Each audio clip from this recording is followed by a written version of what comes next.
రేపో మాపో జైల్లోకి పోయే కవిత జగదీశ్వర్ రెడ్డి తప్ప కేటీఆర్ తప్ప ఎవరు దొరకలేదు మీకు మంచిది. 2వ రోజే 30 లక్షల మంది ఉచితంగా మహిళలు అక్కా చెల్లెళ్ళు నవ్వుకుంటూ ఇవాళ పెళ్లిళ్ళకి పోతున్నారు, బిడ్డ ఇంటికి పోతున్నారు, దేవస్థానానికి పోతున్నారు, సంక్రాంతి పండుగ ప్రతి ఇంటికి పోయి వచ్చిండ్రు. మాకు ఇవాళ మా అక్క చెల్లె పేదవాళ్లకు ఇవాళ నెలకు 200-300 రూపాయలు మిగిలిస్తున్నాం. 3 మాసాల లోపే గ్యాస్ సిలిండర్ కానీ ఫ్రీ కరెంట్ యూనిట్లు కానీ ఇవన్నీ కూడా ఇవ్వబోతున్నాం. ముఖ్యమైనది ఏంటంటే మేము 100 రోజుల్లోపే కాదు 2 రోజుల్లోనే చేసిన వాళ్ళం. ఇవన్నీ కూడా వారం రోజులు చేస్తుండే.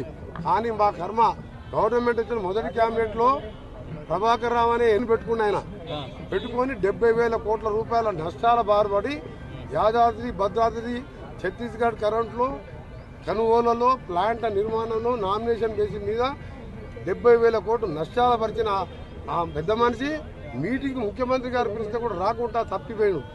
ఇంక్లూడింగ్ జగదీష్ రెడ్డితో పాటు ఆ దివాళా తీసిన డిపార్ట్మెంట్ని సెట్ చేసుకుంటూ రిజివి లాంటి సమర్థమైన అధికారం వేసి వచ్చే నెలలోనే 200 యూనిట్లు చేస్తున్నాం. ఇంకొకటి ఏంటంటే ఫ్రీ కరెంటు వెంకరెడ్డి గారు అన్నారు ఆయన దగ్గరికి పండి అని చెప్తున్నారు కదా. నేను ఒకటే చెప్తున్నా 30 లక్షల మంది యువకులకు 3,116 అన్నావు. 3,000 అంటే 30 లక్షల మంది యువకులు ఆ రోజు మీరు రెచ్చగొట్టుండే నీ ఫామ్ హౌస్లు ఇల్లు అన్ని కూడా బద్దలు కొట్టేవాళ్ళు. ఇవాళ మాకు 100 రోజులు టైం అడిగినాం. 100 రోజుల్లోపే అన్నవారిని మీరు చెప్పుతో కొట్టండి. అంత ధైర్యం లేకపోతే బుద్ధిగా ప్రశ్నించండి. మీరు దళితుని ముఖ్యమంత్రి చేస్తే తల తీసేసుకుంటా అన్న మీ నాయనకి ఇంకా తల ఉందా లేదా? బెడ్రూమ్ డబుల్ బెడ్రూమ్ కడితే అల్లుడు బిడ్డ వచ్చే మంచి వాళ్ళకు సపరేట్ బెడ్రూమ్ అన్నావు, డైనింగ్ హాల్ అన్నావు, పెద్ద మొత్తం కళలు చూపించినావు. ఒక్క ఇల్లు కట్టలేదు ఊళ్ళల్లో, ఒక రేషన్ కార్డు ఇవ్వలేదు. ఏ ముఖం పెట్టుకొని కాంగ్రెస్ ప్రశ్నిస్తున్నావు? ఇవాళ ఒకటే చెప్తున్నావు. ఇవాళ 64 గెలిచినాం, 10 సీట్లు తక్కువ మెజార్టీతో ఓడిపోయినాం, 300 ఓట్లతో కూడా ఓడిపోయినాం చేవెళ్ళ. ఇవాళ మంచి పనులు చేస్తాం. వచ్చే ఎన్నికల్లో 100 సీట్ల పైన గెలుస్తాం. పార్లమెంట్లో 13-14 సీట్లు గెలుస్తాం. అందులో బీజేపీ టీఆర్ఎస్ పార్టీకి ఛాన్సే లేదు. రెండవది ఒకటే చెప్తున్నా, తొందరపడకుండా 47వ రోజు మా గవర్నమెంట్.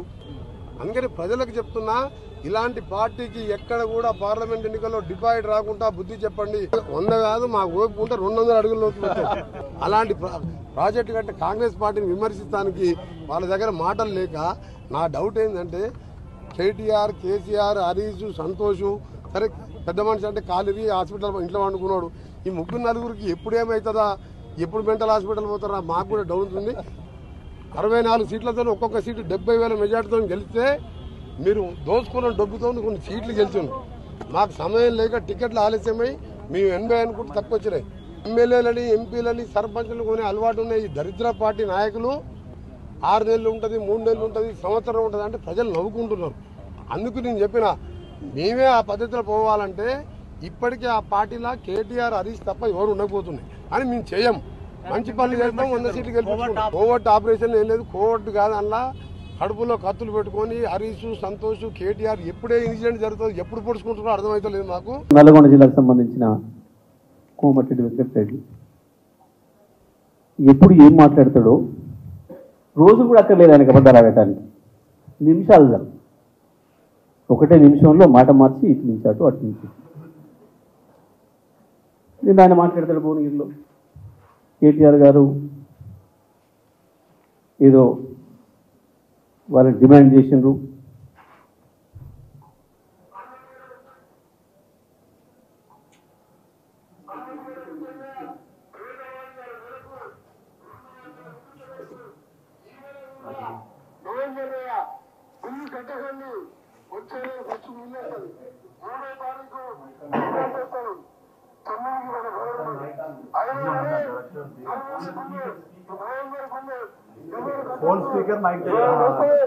వెంకటరెడ్డి గారు చెప్పండి కట్టొచ్చని చెప్పి మీరు బాగా అర్థం చెప్పండి.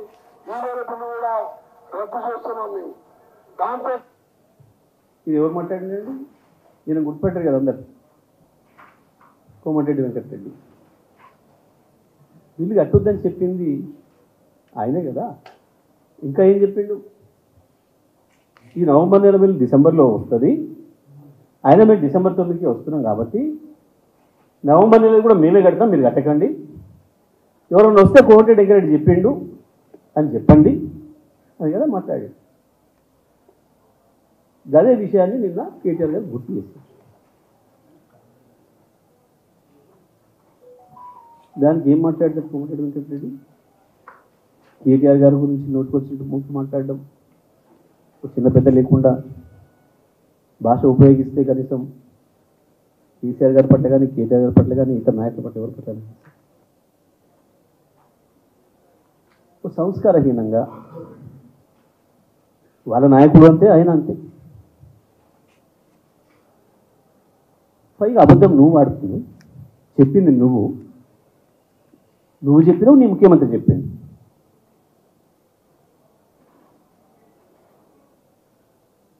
ఇంకా పైగా బీఆర్ఎస్ పార్టీని 14 ముక్కలు చేస్తా, 39 ముక్కలు చేస్తా. నువ్వు కాంగ్రెస్కే కోవత్తు అని చెప్పి నీ పార్టీలోనే చాలామంది మొత్తుకున్నారు. తమ్ముని ముందే బీజేపీలో పంపించి ఒకవేళ బీజేపీ వచ్చే పరిస్థితి ఉంటే నేను వెనకమ్మడి వస్తా, నువ్వు ముందు పోమని చెప్పి తోలి కాంగ్రెస్కు ద్రోహం చేసి బీజేపీలో పోయిన నీ తమ్ముడికి ఓట్లు వేయమని చెప్పి కాంగ్రెస్లో ఉండి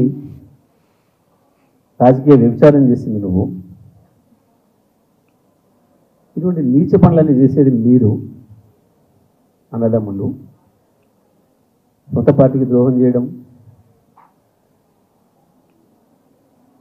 మళ్ళీ ఇటేదో మంచిగా నడుస్తుంది అని చెప్పి మళ్ళీ ఇళ్ళ తెచ్చుకొని తమ్ముని